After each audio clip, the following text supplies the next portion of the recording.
Hey everybody, this is Nancy Norbeck with this week's Creative Pep Talk, and I gotta tell you, I had a little incident this weekend with water overflowing from my air conditioner through the drain that takes all of that condensed humidity that was in your house and jets it out through the drain. It turns out it's a really bad thing if that drain gets clogged, as I found out yesterday when I had a mini Niagara Falls in my house. And the reason that it gets clogged is that, you think it's just water, but other gunk gets in there. And so, over time, that gunk builds up.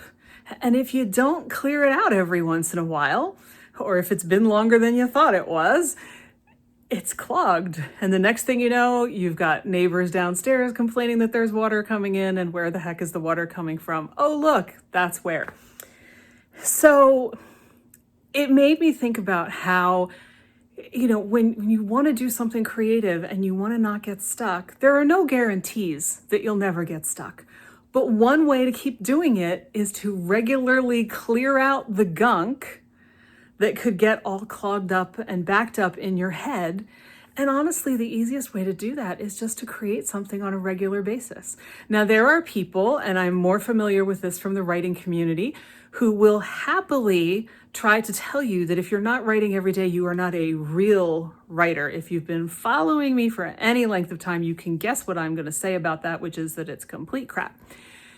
You write whenever you have time. You paint whenever you have time. You dance whenever you have time. The trick is you don't need as much time as you think you do. 5 minutes a day is all it takes to keep you in that frame of mind that makes it easier to create. And the more you do it on whatever schedule works for you, the more you train your brain to be ready for it, which means that all of those little subconscious things are less likely to get in your way. They are less likely to clog up the pipe that causes Niagara Falls when you go to clean it out. I don't know about you, but that sounds like a good thing to me.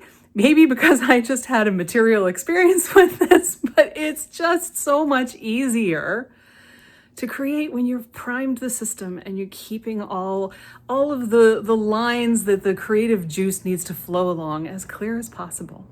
So I encourage you to make it a regular practice according to what works for you. Don't let anybody guilt you about having to write for 3 hours every day or whatever it is.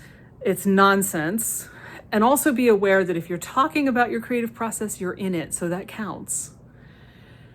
Do what works for you. Make it fit your schedule, whatever way works for you.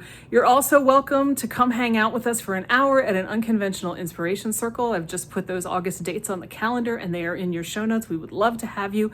But at the very least, just stay in the process as consistently as you can, whatever that looks like, and it will make a huge difference, I promise. So give that a try. Let me know how it goes. And with that, I'll see you next time.